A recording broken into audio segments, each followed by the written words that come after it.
어느 도시에 한 사람이 있었습니다. 그는 평생 모은 돈으로 꿈에 그리던 크루즈 유람선 티켓을 샀습니다. 그러나 그는 배에 오르자마자 가장 싼 객실에 들어가 손수 싸온 빵과 물만 먹으며 며칠을 버텼습니다. 배 안에는 산의 진미로 가득한 맛있는 음식과 화려한 공연, 수영장과 휴식 공간이 있었지만 그는 그것이 다 돈을 따로 내야 하는 줄 알고 가까이 가지도 않았습니다. 여행이 끝나갈 무렵 승무원이 그를 찾아와 말했습니다. 왜 식당에 오지 않으셨나요? 왜 공연도 즐기지 않으셨습니까? 그는 놀라며 대답했습니다. 돈이 부족해서 티켓 값만으로도 벅찼습니다. 그러자 승무원은 미소 지으며 말했습니다. 손님, 그 모든 것들은 이미 티켓값에 포함되어 있었습니다. 그제야 그는 알았습니다. 자신이 이미 가진 것을 누리지 못한 채 풍성한 기회를 놓쳤다는 것을.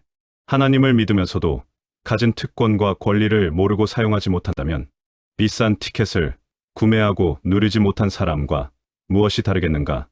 우리들은 흘러가는 역사 속에 태어나고 어느 기간을 살다가 역사 속으로 사라지는 인생을 진대 살면서 온 우주의 주인이시며 인간의 생사와 복을 주관하시는 그분을 만나지 못한다면 가장 불쌍한 인생이 아닐 수 없다.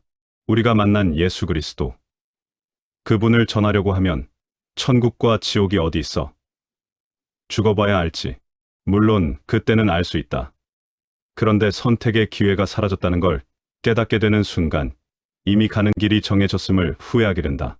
육체를 가지고 있을 때만이 예수님을 믿고 죄의 문제를 해결함 받을 수 있지만 영혼이 육체를 떠나버리는 영적 존재가 되어버리면 회개할 수도 없고 선택의 자유도 사라지고 만다.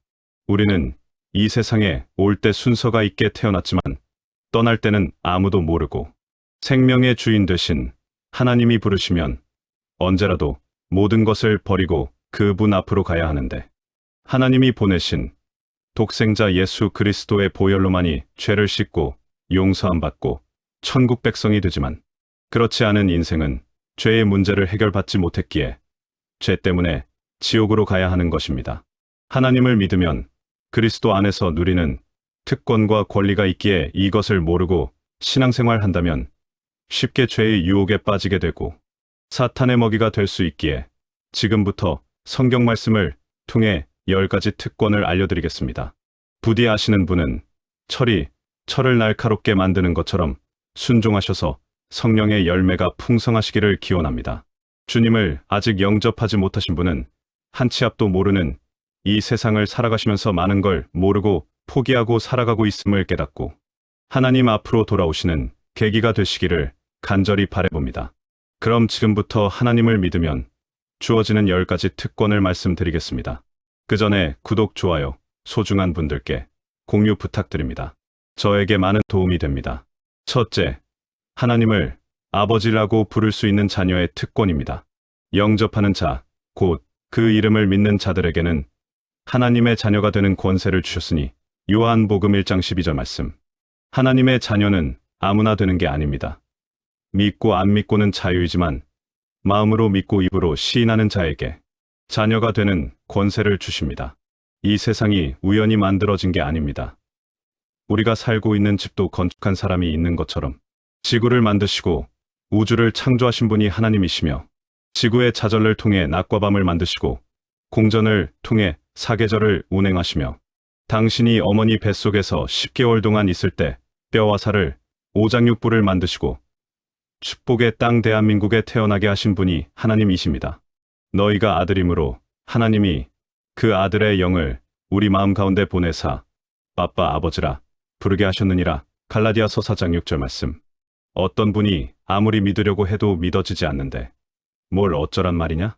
그 마음 충분히 이해가 가지만 마음의 문을 열고 예수 그리스도를 영접해 보세요. 하나님이 아들의 영을 당신의 마음 가운데 보낼 때만이 아버지라고 부를 수 있습니다. 그래서 하나님의 은혜로만 구원받을 수 있는 것입니다. 우리를 낳아주신 육신의 아버지가 있다면 하나님은 모든 믿는 자녀들의 영의 아버지입니다. 이 세상에서 육신의 아버지가 갚고 재버리면 그 권세가 대단한데 우주 만물의 주인 되신 하나님이 아버지라면 무엇이 두렵고 힘듭니까? 오늘부터 아버지께 다 말씀하세요. 우리가 잘 아는 탤런트 김혜자 권사님의 간증을 듣다 보면 아버지 전 못해요. 도와주세요. 아버지 저 간증 집회 초대받았는데 무슨 말 할까요? 하나님은 구말리 멀리 계신 분이 절대 아닙니다. 내 옆에 성령님으로 오셔서 어떻게 도와줄까 하시는 분입니다. 너희는 다시 무서워하는 종의 영을 받지 아니하고 양자의 영을 받았으므로 우리가 아빠 아버지라고 부르짖느니라. 로마서 8장 15절 말씀. 하나님을 아빠 아버지라고 부를 수 있는 것은 대단한 특권이며 권리인 것입니다. 당신에게 하나님이 든든한 백이시고 후원자이신데 누가 무엇이 두렵습니까? 옛말에 소가 호랑이를 잡았다는 얘기를 들어보셨을 겁니다. 몽부가 깊은 산 속에서 호랑이를 만났는데 소의 등을 두드려줬더니 소가 물러서지 않고 호랑이를 잡더라는 것입니다. 사랑하는 자녀야. 내가 너를 사랑하며 너를 위해 기도하며 기대하고 있어. 힘을 내. 너의 마음에 소원을 두고 행할 거야. 그리고는 내가 너를 도와줄게. 넌 내가 하나밖에 없는 독생자 예수 그리스도를 내어주고 피로 산 비싼 존재야. 나의 언약의 성취를 위해 힘써 주지 않겠니? 둘째, 하나님의 자녀로 주어지는 상속권입니다. 성령이 친히 우리의 영과 더불어 우리가 하나님의 자녀인 것을 증언하시나니 자녀이면 또한 상속자 곧 하나님의 상속자요. 그리스도와 함께한 상속자니 우리가 그와 함께 영광을 받기 위하여 고난도 함께 받아야 할 것이니라. 로마서 8장 16절에서 17절 말씀. 상속자에게 주어지는 지위와 권세가 어마어마할진대 예수님이 이 세상에서 사역하시는 3년의 공생애 동안 사람들에게 받은 고통과 상처는 이루 말할 수 없을 정도였음을 하나님의 아들인 그분이 친히 사람이 되어 우리의 고통과 아픔을 친히 체휼하셨기에 당신의 아픔과 눈물을 아시며 위로하실 수 있는 것입니다. 그러기에 그분의 부활이 내 부활이며 그분의 생명이 나의 생명일 수 있습니다. 주님의 고난에 참여할 때만이 그분의 영광에 참여할 수 있음을 기억합시다. 그러므로 내가 이후로는 종이 아니요 아들이니 아들이면 하나님으로 말미암아 유업을 받을 자니라. 갈라디아서 4장 7절 말씀. 종은 주인의 명령에 복종하는 관계일 뿐 상속이 이루어지지는 않습니다. 자녀이기에 상속권이 주어짐으로 하나님 아버지가 약속하신 축복은 눈으로 보지 못하고 귀로도 듣지 못했던 복을 이 땅에서 누리게 하시며 천국에서 준비하고 있음을 기억하며 기대하고 살아야 합니다. 썩지 않고 더럽지 않고 쇠하지 아니하는 유업을 있게 하시나니 곧 너희를 위하여 하늘에 간직하신 것이라. 베드로전서 1장 4절 말씀. 사람들은 부모님 재산 분배 때문에 형제간에 가족간에 의가 상하는 경우가 많은데 하나님 아버지가 준비하신 상속은 전혀 그럴 필요가 없습니다. 왜냐면 주님께서 금도 내 것이요 은도 내 것이며 천국의 길은 황금길이며 사시사철 열매가 열리고 생명수 강가에 샘솟는 생수와 우주의 모든 것이 아버지의 것인데 이제부터는 가슴을 활짝 펴고 당당하게 멋지게 하루하루를 주님께 맡기며 멋진 생을 사십시오. 당신은 특별하고 소중한 존재입니다. 셋째, 하나님을 믿으면 주어지는 축복권이 있습니다. 너를 축복하는 자에게는 내가 복을 내리고 너를 저주하는 자에게는 내가 저주하리니 땅의 모든 족속이 너로 말미암아 복을 얻을 것이라 하신지라. 창세기 12장 3절 말씀. 하나님이 우상의 도시 갈대아우르에서 75세 된 아브람을 부르시고 너는 너의 고향과 친척과 아버지의 집을 떠나 내가 내게 보여줄 땅으로 가라. 내가 너로 큰 민족을 이루고 내게 복을 주어 내 이름을 창대하게 하리니 너는 복이 될 자. 창세기 12장 1절에서 2절 말씀하고 말씀하실 때에 아브람이 순종하고 가나안 땅으로 가게 되는데 지금의 젖과 꿀이 흐르는 축복의 땅 이스라엘이 된 것이다.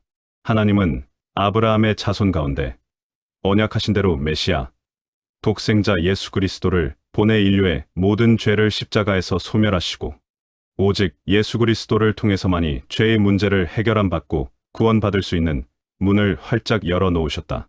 결국 아브람은 믿음의 조상 아브라함으로 불리우며 이스라엘 백성의 믿음의 원조가 되었으며 하나님은 언약하신 대로 이스라엘을 축복하고 도우는 자에게는 복을 내려 번성케 하시고 저주하고 괴롭히며 침략한 나라와 백성들은 망하게 하셨습니다.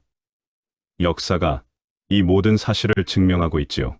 왜냐면 하나님은 이스라엘을 택하시고 제사장의 나라로 세우시며 장자의 축복권과 십계명을 주어 언약 백성으로 삼으시고 이스라엘을 치는 자는 하나님의 눈동자를 범하는 것이라며 보호하시고 지금까지 인도하시며 유대인을 통해 전 세계 민족이 복을 받게끔 역사하셨습니다.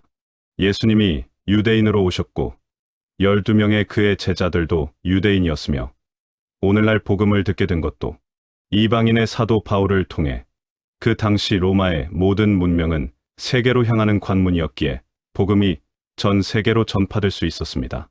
우리 민족은 특히 마지막 때 복음을 들고 이스라엘에 예수 그리스도를 전해 주어야 하며 전 세계에 흩어져 있는 유대인들을 고국으로 돌려보내는 알리아를 돕는 민족으로 성경에서 약속된 동방에 숨겨놓은 아리랑 민족인 것이다.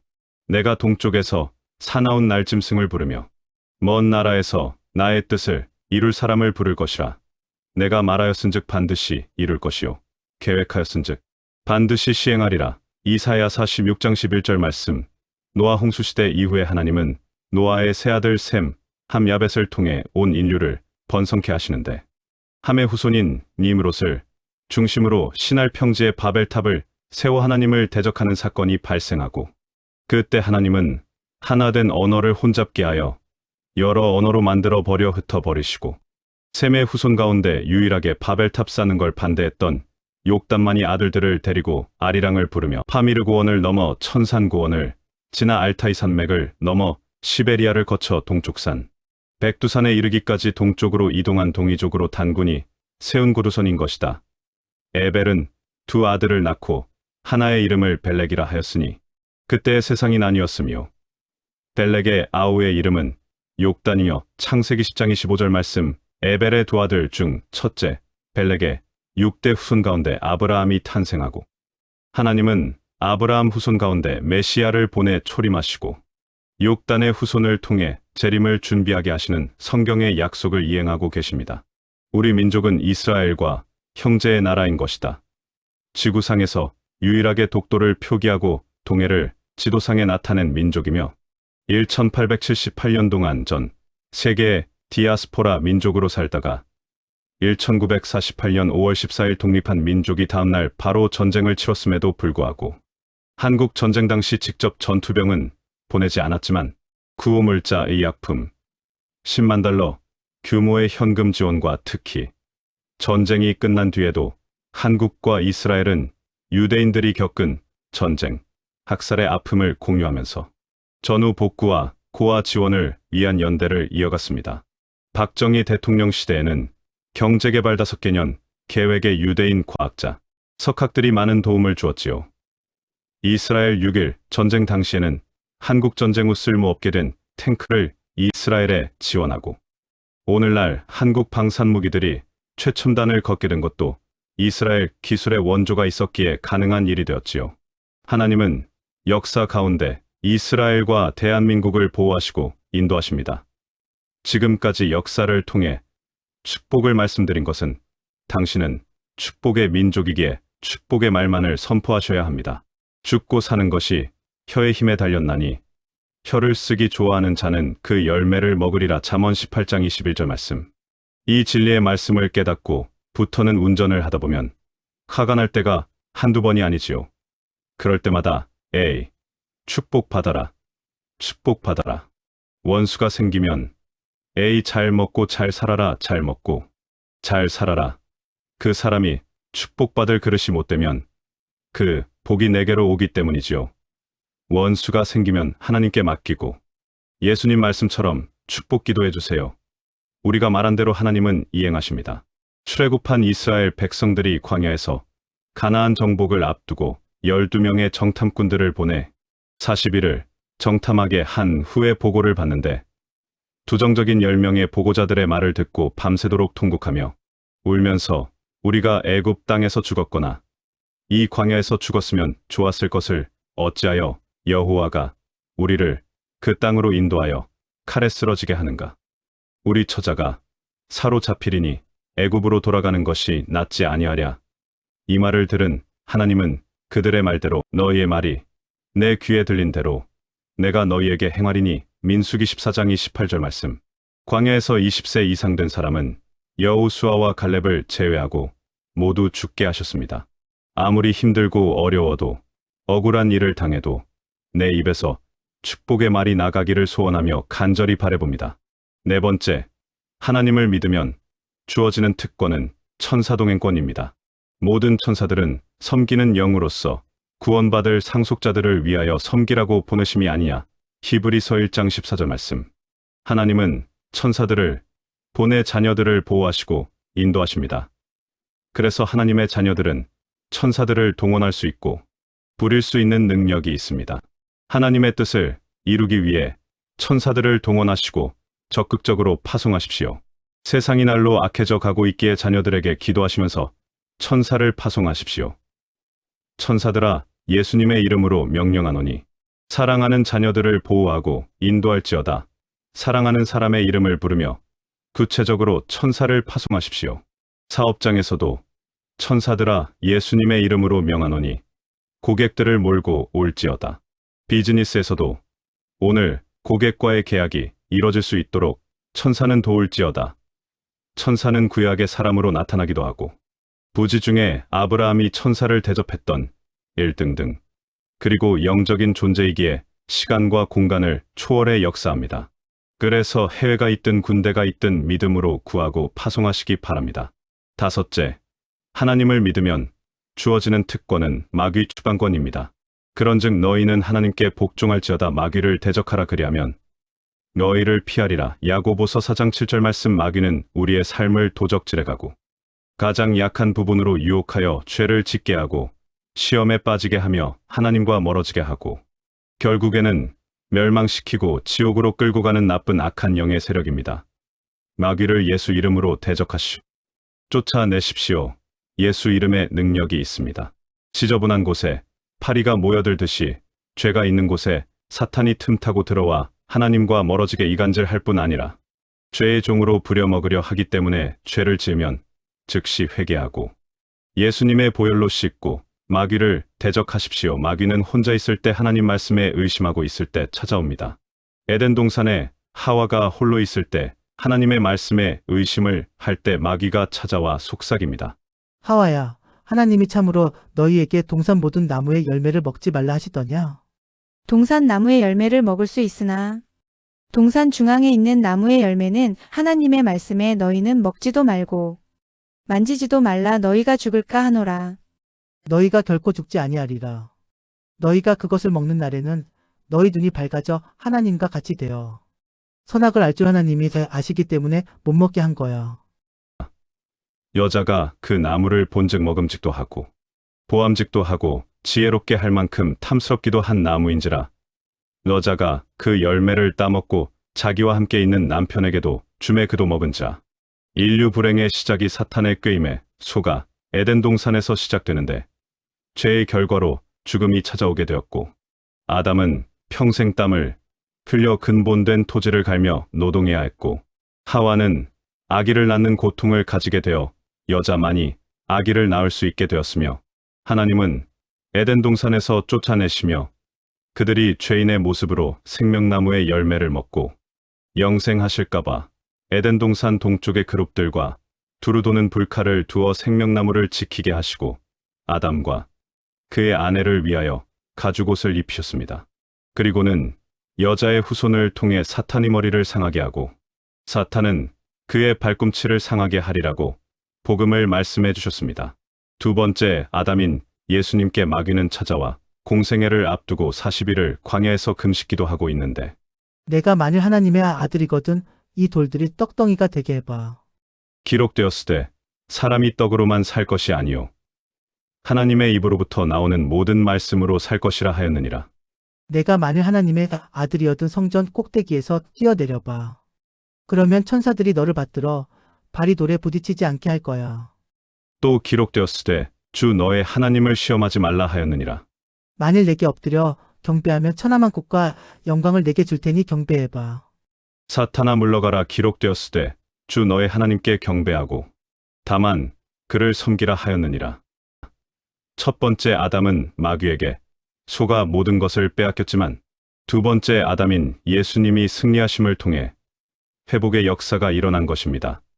그리스도 안에서 죄로 인한 죽음이 부활과 영생으로 세상 모든 권세와 영광을 누리며 에덴 동산을 회복하게 되었습니다. 예수님은 하나님의 말씀 기록되었으되 라고 말씀하시며 사탄의 시험을 물리치셨습니다. 우리는 날마다 나는 하나님의 자녀다 라고 고백하며 구원의 투구를 쓰고 사람들에게 떳떳하게 신분을 밝히고 인간이기에 죄를 짓지만 회개하고 돌이키면 하나님 아버지가 용서해 주신다는 말씀을 붙잡는 의의 흉배를 가슴에 붙이고 하나님의 말씀을 전적으로 의지하며 읽고 암송하고 묵상하며 진리로 허리띠를 띠고 중심을 잡아 좌로나 우로나 치우치지 않는 믿음을 가지고 마귀를 대적하라 그리하면 너희를 피하리라는 믿음의 방패를 굳게 잡아 참소하는 사탄의 불화살을 막고 많은 분들에게 평안을 선물하며 참된 복음인 예수 그리스도를 전하는 복음의 신발을 신고 전신갑주를 갖추신 다음에 진리의 검인 하나님의 말씀으로 무장하여 마귀의 무장을 해제시키고 빼앗겼던 재정과 물질을 찾아오십시오. 그리고는 하나님 언약의 성취를 위해 사용하시기 바랍니다.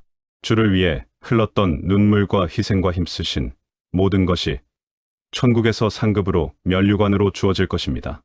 여섯 번째, 하나님을 믿으면 주어지는 특권은 천국 언어 사용권입니다. 마치 불의 혀처럼 갈라지는 것들이 그들에게 보여 각 사람 위에 하나씩 임하여 있더니 그들이 다 성령의 충만함을 받고 성령이 말하게 하심을 따라 다른 언어들로 말하기를 시작하니라. 사도행전 2장 3절에서 4절 말씀 오순절 마가의 다락방에 임하셨던 성령의 역사를 묘사한 장면인데 성령이 임하셔서 제일 먼저 우리 신체 가운데 혀를 사로잡아 성령의 말하게 하심을 따라 다른 언어로 말하기를 시작하는데 이것이 천국 언어이며 방언인 것이다. 방언은 천국 언어로 내가 알아들을 수 없고 내 영이 하나님과 비밀을 말하는 것으로 다른 사람이 알아들을 수도 없다. 방언을 말하는 자는 사람에게 하지 아니하고 하나님께 하나니 이는 알아듣는 자가 없고 그가 영으로 비밀을 말함이라. 고린도전서 14장 2절 말씀. 방언을 말하는 자는 자기의 덕을 세우고 예언하는 자는 교회의 덕을 세우나니. 고린도전서 14장 4절 말씀. 성령의 은사 중 하나인 방언은 하나님과의 깊은 영적인 대화로 밤을 새워 기도해도 시간 가는 줄 모르고 성령의 여러 은사를 가능하게 하는 통로인 것이며 혀가 하나님의 붙잡힌 바가 되어 긍정적이며 적극적인 언어로 바뀌게 됩니다. 그러나 교회에서는 질서 있게 하도록 사도 바울은 권면하고 있습니다. 어느 자매가 괴한들에게 납치되어 끌려가던 중 방언으로 크게 소리내어 기도했더니 괴한들이 이 여자가 미쳤나? 버리고 도망가더랍니다. 위기를 모면한 자매의 간증은 성령님께서 도우셨습니다. 하나님과 비밀을 말하는데 어떤 놈이 감히 하나님의 자녀를 괴롭혀 사탄이 제일 싫어하는 기도가 방언 기도인 것입니다. 방언은 영적 기도이기에 영의 존재인 사탄이 듣고 벌벌 떠는 것입니다. 방언을 통해 기도가 깊어지고 성령님의 여러 가지 은사가 나타나는 통로가 되는 것입니다. 방언을 사용하시어 하나님과 깊은 관계를 유지하시고 많은 은사를 받아 사명 감당하시기를 기원합니다. 베드로가 이르되 너희가 회개하여 각각 예수 그리스도의 이름으로 세례를 받고 죄 사함을 받으라. 그리하면 성령의 선물을 받으리니. 사도행전 2장 38절 말씀. 성령의 임재하심으로 나타나는 은사이기에 방언을 사모하셔야 받게 되고 방언을 계속 사용하셔야 뒤도도 깊어지고 여러 은사도 받아 주의 사명을 감당할 수 있습니다.